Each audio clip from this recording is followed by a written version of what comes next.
राजनीति की उठापटक, पुलिस प्रशासन का हालचाल, सत्ता सरकार बताएगा हर हलके का हाल। वीडियो को लाइक करें, चैनल को शेयर, सब्सक्राइब करना ना भूले, बेल आइकन पर क्लिक करें जिससे मिल सके आपको हर पल की खबर।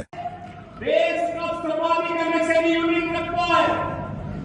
एमएसएमई यूनिट रखने के कारण करोड़ों लोगों को उत्तर प्रदेश के अंदर ही रोजगार प्राप्त होता है। ये पिछली सरकारों का अकर्मण्यता थी कि उन्होंने उत्तर प्रदेश को पिछड़ा बना दिया, अव्यवस्थित बना दिया, माफिया, गिरवी और दंगों की चपेट में ला दिया, प्रदेश पिछड़ता गया। लेकिन जब प्रधानमंत्री मोदी जी के नेतृत्व और मार्गदर्शन में प्रदेश में लड़ाई ली, जनता जनार्दन ने भारतीय जनता पार्टी पर विश्वास किया, परिणाम आपके सामने है। यही माफिया की गिरफ्त में आया हुआ प्रदेश, दंगाओं की गिरफ्त में आया हुआ प्रदेश आज उन्मुक्त वातावरण में विकास के नए नए कीर्तिमान स्थापित कर रहा है। जो प्रदेश पहले विमान राज्य माना जाता था, आज देश का ग्रोथ इंजन बना हुआ है। जो प्रदेश कभी माना जाता था कि देश के विकास का एक ब्रेकर है, और प्रदेश देश की नंबर 2 की अर्थव्यवस्था बन करके भारत के विकास का ब्रेक थ्रू बन रहा है।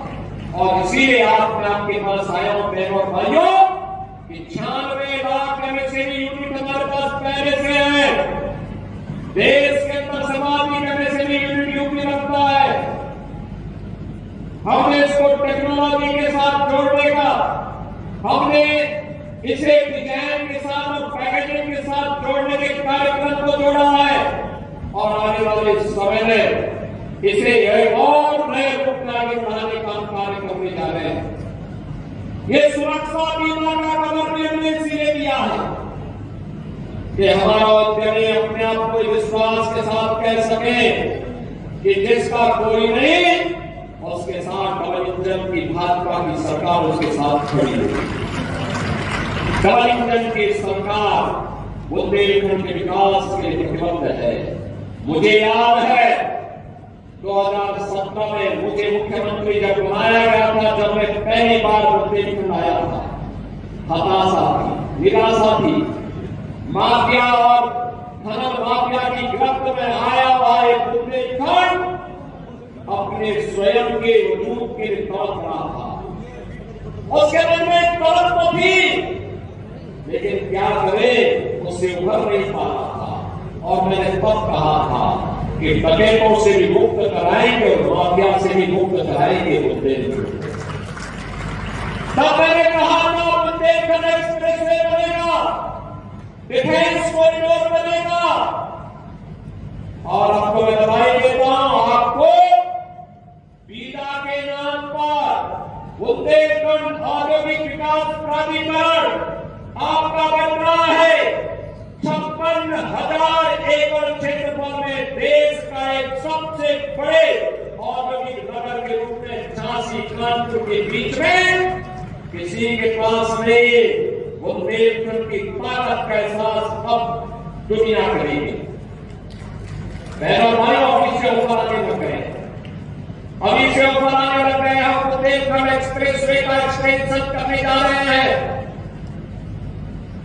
हमने फार्मा पार्क के लिए 2000 एकड़ लैंड पहले ही ललितपुर में ले लिया, कार्य काफी आगे बढ़ चुका है। ललितपुर में मेडिकल कॉलेज का निर्माण पहले ही हो चुका है।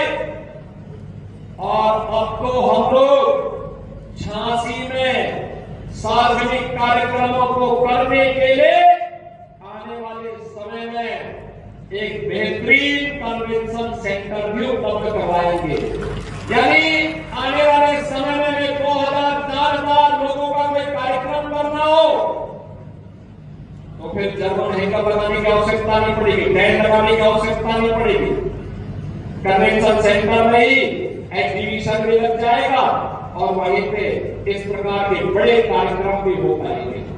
जब कार्यक्रम नहीं होने हैं तो वहां पे शादी का के कार्यक्रम, वहां पे इन्वेस्टर मीट के कार्यक्रम, वहां पर विभिन्न प्रकार के कार्यक्रमों को भी आगे बढ़ाया जा सकता है।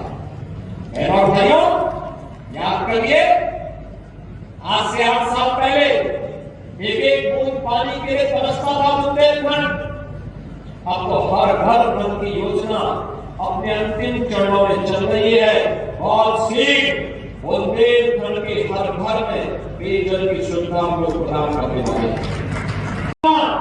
हर खेत को पानी पहुंचाने के लिए प्रतिबद्ध दिखाई दे रही है और बुंदेलखंड एक बार फिर से अपनी पुरानी गौरव के साथ आगे बढ़ने के लिए उतावला दिखाई दे रहा है।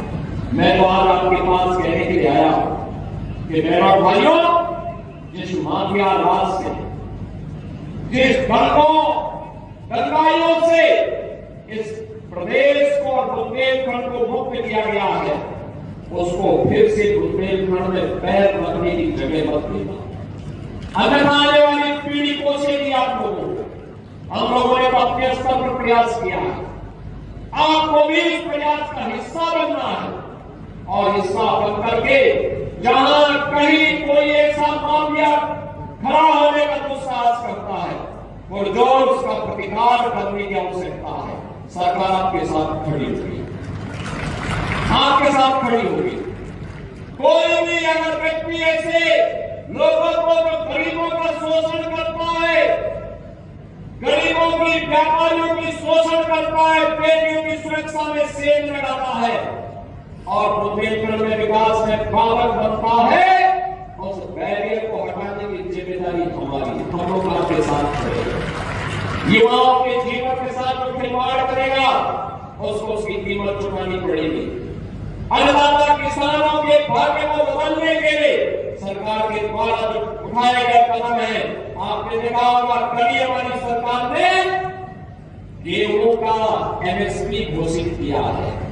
प्रति क्विंटल 150 रुपया और बढ़ाया गया है, 2425 रुपया हम लोग गेहूं का अपने अन्नदाता किसानों को उपलब्ध करवाएंगे। क्रय केंद्र खोलेंगे।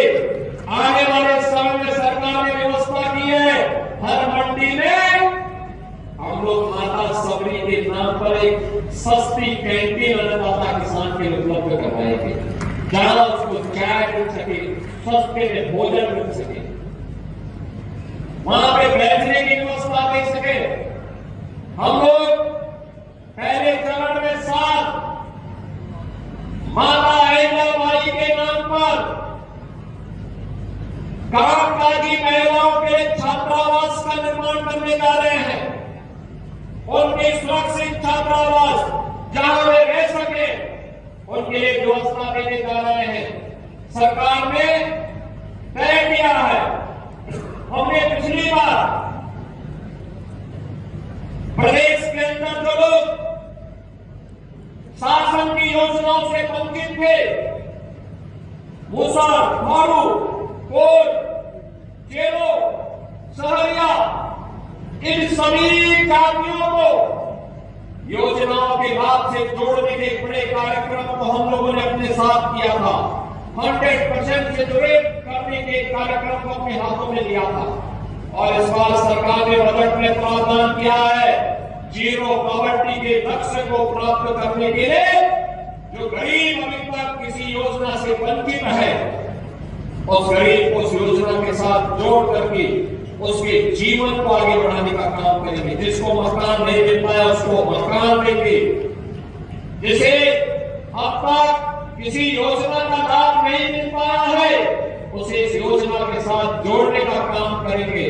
जिसके बाद शौचालय, जिसके बाद जॉब कार्ड, जिसके बाद आयुष्मान का कार्ड, जिसके बाद राशन का कार्ड, उसको राशन का कार्ड एक साथ सरकार उपलब्ध कराने जा रही है।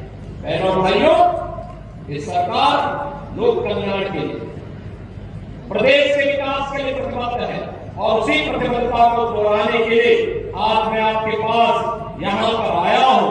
मुझे पूरा विश्वास है कि बुंदेलखंड की जो तस्वीर बनी है, जो स्पीड बनी है, जो पहचान बनी है, यही तो वीरांगना महारानी लक्ष्मीबाई के चरणों में सबसे बड़ा हमारा श्रद्धांजलि है। इसी के लिए तो झांसी की रानी लक्ष्मीबाई ने अपना बलिदान दिया था, जब उन्होंने कहा था कि मैं अपनी झांसी हरगिज नहीं दूंगी किसी विदेशी आकांक्षा के सामने, विदेशी हुकूमत के सामने हम सिर नहीं झुकाएंगे और कभी इतना स्वीकार नहीं करेंगे।